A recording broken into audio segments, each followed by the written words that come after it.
Hello and welcome to The Matchup, presented by Unibet, coming to you across the Steelers' digital and social media platforms, alongside Dale Lolley and Matt Williamson. You know them from The Drive on Steelers Nation Radio. I'm Rob King. The Steelers are getting ready to take on the LA Rams. They went into the bye in first place, came out of the bye in second place because everybody else in the AFC North won while the Steelers were on their bye. But the good news for the Steelers, remember 2-6 last year going into the bye, 7-2 coming out, and that's no breaking news when it comes to Mike Tomlin and what he does coming out of a bye week. Yeah, I mean, he hasn't lost in the last six times coming out of the bye week. And if you look back over the past decade, Rob, the Steelers, for all their games post-bye under Mike Tomlin over the last decade, 61, 28, and 1. That's a .683 winning percentage. If they can figure out a way to do that in the second half of this year, that gets them to about 11 wins. Yeah, and 3-2, again, when you consider these numbers, not a bad place to be going into the bye. No, absolutely, and you're getting healthier now. I'm sure people remember they were 7-2 post-bye last year, almost looked like a different team. I mean, the slate of defenses they've played in the first half of this season have been by far the most difficult in the league, and you're healthy, like I mentioned, so maybe get things rolling. So, again, maybe a chance to reset, maybe a chance to play not one of the elite defenses. They've played a bunch of them. Maybe an opportunity for this offense to get rolling against the Rams, who, while a pretty solid defense, are still the lowest ranked defense the Steelers have gone against in many categories. So maybe this is the plus, and your key matchup is to run the ball against the Raheem Morris-coached Rams defense. Yeah, because they're a bend but don't break style of defense. And if you look at this, they give up 330 yards per game. The Steelers' high game this year has been 333 yards offensively. So you gotta try to better that. But it's 122 yards per game on the ground this season that the Rams are allowing. This will be the easiest, quote unquote, run defense that they'll face all year long. They ran the ball effectively coming out of that break. That helped lead to that 7-2 record last year. They averaged 146.2 yards per game. Establish that running game, make things easier on Kenny Pickett, and keep your defense off the field. One of the things, too, Matt, I'd love to see is Kenny Pickett running more. Now, look, San Francisco ran the ball against him, and they have a traditional running game. But running quarterbacks have hurt him. And look, Jalen Hurts, Joshua Dobbs, Anthony Richardson, they're a certain type of running quarterback. But when you look at Kenny Pickett, far fewer yards rushing this year than a year ago. Last year, 18 yards per game rushing from Kenny Pickett. This year, just about 2. So that could be kind of an X factor maybe in this game. Yeah, I think that's a great point. And if you look just at his scramble rate, I mean, not designed runs, when you call a pass and that's not there, tuck it and go. He's really good at that, but his scramble rate is way, way lower than it was a year ago. And it's just a great way to pick up cheap yards.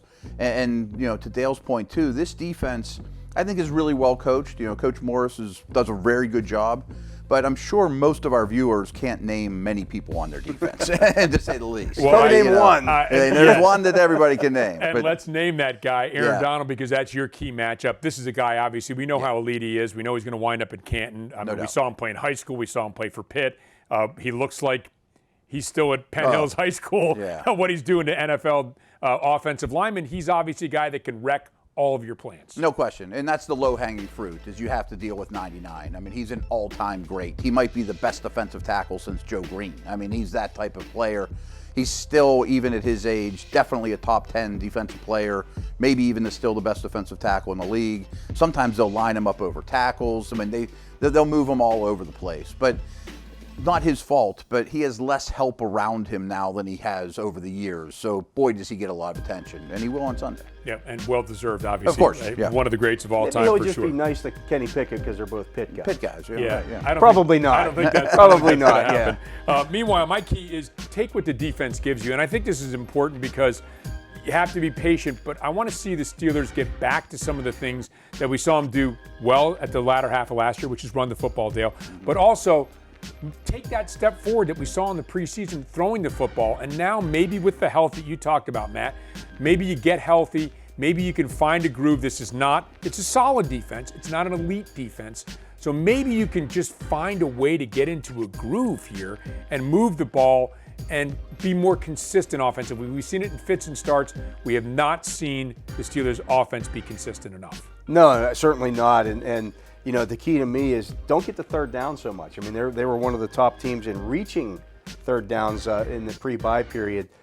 Get first downs on first down and second down so you don't get yourself into those third down situations, and allow a guy like Aaron Donald to wreck the game. Get more first downs. Let's keep some drives alive. Yeah, I mean, some longer drives. I mean, their plays per drive is really, really low. And again, Donald is a problem.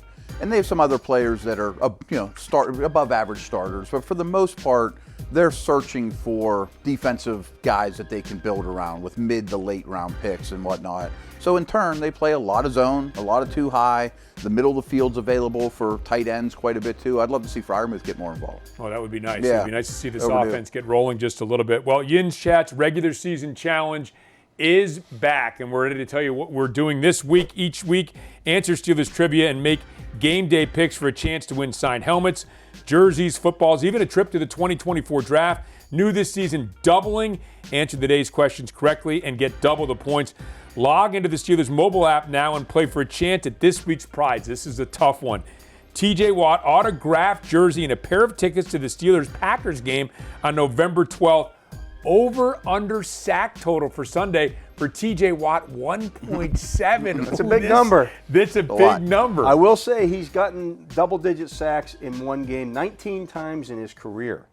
That is among the highest in NFL history. So if anybody has a chance to do it, it's TJ Watt. I'm going to go over. I am. I'm going to go over. It's an inexperienced line. He's been a wrecker, as we know, and Stafford's a guy that you can get on the ground. He's not the most mobile guy. Now, he will throw the ball away. I mean, he obviously has good vision, but I like him going over. I do too. Big number for sure. We'll get to it when we start talking about when the Rams have the ball, why I like the over. But I do like the over for this one. He's going to be a problem for them. And that's a way to lead us into the next segment, because coming up next on the matchup presented by Unibet, we will look on the other side of the ball, the Steelers' defense against the Rams' offense, when Dale, Matt, and I return on the matchup presented by Unibet.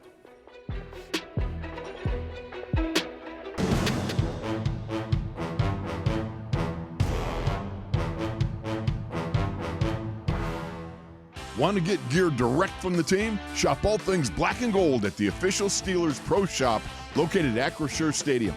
Get the latest sideline apparel and hats, jerseys of your favorite players, authentic memorabilia, custom gear, and exclusives you can only find here. Don't forget, you aren't game day ready without a terrible towel. The Steelers Pro Shop has everything you need to be part of the legendary Steelers Nation. Come experience the Acrisure Stadium shopping environment or shop online at shop.steelers.com.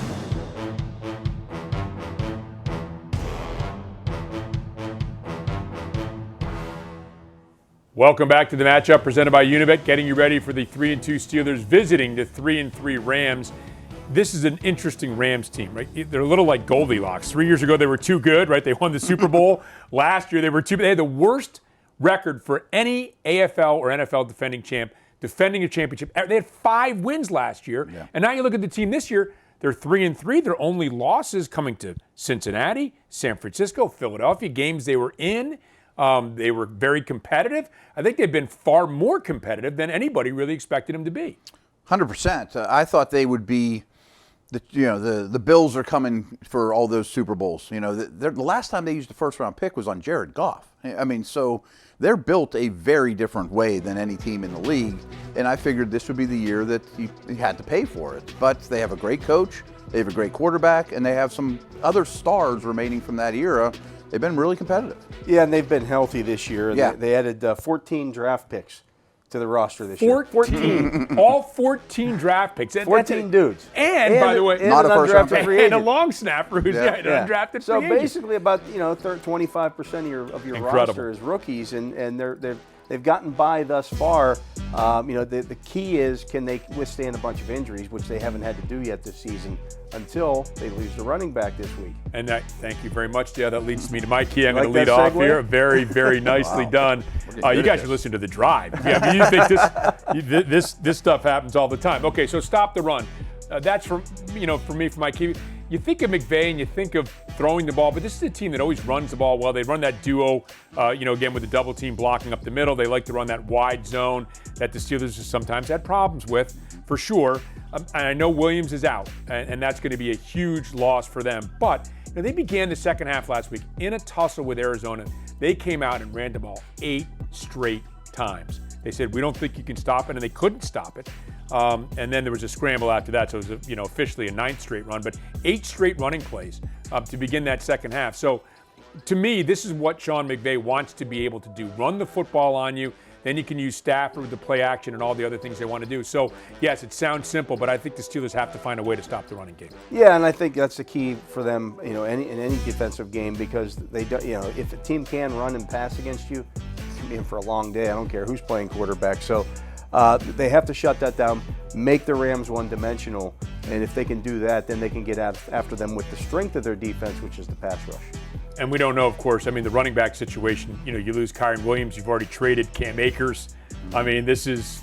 It's in flux. It's in flux. To say the least. And they're going to have new guys carrying the ball. With that much we know, whether it's a rookie that's only played 6 snaps or somebody they're pulling up off the practice squad or someone else's practice squad, the running backs are going to be a work in progress for them, which could lead to some other problems too. All right, Dale, you that leads me into mine. There we go. Stop the run, right? The run is stopped. Now they're throwing the ball, and now what do we have to see out of the Steelers? Now you want to see if those untested or those inexperienced running backs, whoever they might be, can they be the +1 blocker? Can they be the guy that chips T.J. Watt on the edge? Or do the Rams have to keep the tight end in to do that, Tyler Higbee? And he's not much of a blocker. He's more of a receiving tight end. So the Rams live in 11 personnel. They're over 90% with 3 receivers on the field, a tight end and a running back. We've seen teams consistently try to double-team T.J. Watt, sometimes even triple-team T.J. Watt with the running back and the tight end. If you can do that against these guys, it allows your back end to cover a little more. And if these guys aren't good at it, if the running backs and tight ends aren't good at it, T.J. Watt's going to go over that 1.7. And another thing that's good, too, is just even getting in his face. Like, so Matthew Stafford, we saw with Garoppolo earlier, we pointed out in an earlier version of the matchup, getting ready for that game, Garoppolo not great when he's got pressure. Well, he was sacked 4 times, wound up throwing 3 interceptions. He had a 72.5 rating. It was a big reason the Steelers won the game. And Matthew Stafford, one of these guys, Matt, that maybe doesn't like a lot of pressure in his face. Yeah, and he's tough as can be. He's been around the block, and frankly, I think he's the best quarterback in the NFC right now. I have great respect for Matthew Stafford, but his numbers are at the bottom of the league when pressured compared to all other quarterbacks when pressured, and at the top of the league when not. So I think that's a discernible difference, and as Dale mentioned, that's why I went over on T.J. Watt. I mean, they do not want Higbee, the tight end, blocking, and he's not great at it. He's ran a route about 80% of the dropbacks. So the 6th blocker is going to be an unknown, and that's the TJ problem. Right. So that's obviously good for him, maybe good for Highsmith on the other side as well. Absolutely, yeah. I might even challenge him with the Landon Robert blitzes up the A-gaps and things like that All as kinds well. of stuff. Yeah, right. For sure. Going to be interesting to see that part of it. Now, again, if Stafford does have time, that leads us to your key because he's got a couple of really, really good weapons. What we just talked about, I think, is the biggest advantage the Steeler defense has against the Rams. Without question, to me, the biggest advantage the Rams has against the Steelers is Cooper Kupp and Puka Nacua against the Steelers' corners. I mean, we don't have to get into it, but the numbers they've allowed to wide receivers this year are worrisome, to say the least, against all the top options they've faced. And this isn't uncommon, but the Steelers are a left-right cornerback team. They don't follow. And McVay's a master at designing things for Kupp and Nacua, etc. He's going to get the receivers against the corners he wants. I mean, that much we know. One thing that's kind of interesting, though, is Nacua has not yet proven to be able to handle man coverage particularly well, and the Steelers are a heavy man team. Well, that's interesting. And the other thing, though, too, is that they run that tight 3-receiver bunch all the time. And I think what they try to do, Dale, is make defenses have to sort things out and communicate. You look up last week and you see a linebacker covering Cooper Kupp. Wait a second. I thought that wasn't supposed to happen. That only happened to the Steelers. That's not going to work, though. And again, to your point, like getting the good matchups, it's not just picking the corner.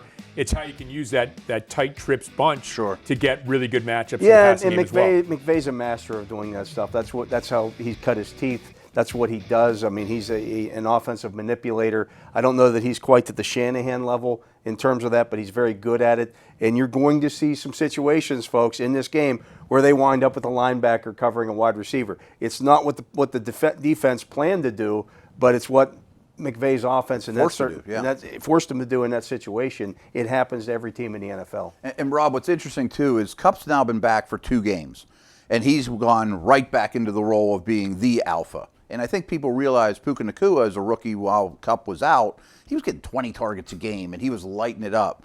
And now that they're together, those two are getting like every target. I mean, it's around 75% of the targets the last 2 weeks are going to two guys. Right. Well, that's why And it's it's your been key. productive, right? That's Yeah, why it's your working. key. And those are our keys. We There get we you go. ready for the Steelers and the Rams. Big game, the 3-2 Steelers visiting the 3-3 Rams at SoFi Stadium. You can see the game coming up at 4:05. For Dale Lolley, Matt Williamson, I'm Rob King. Thanks for watching this edition of The Matchup presented by Unibet.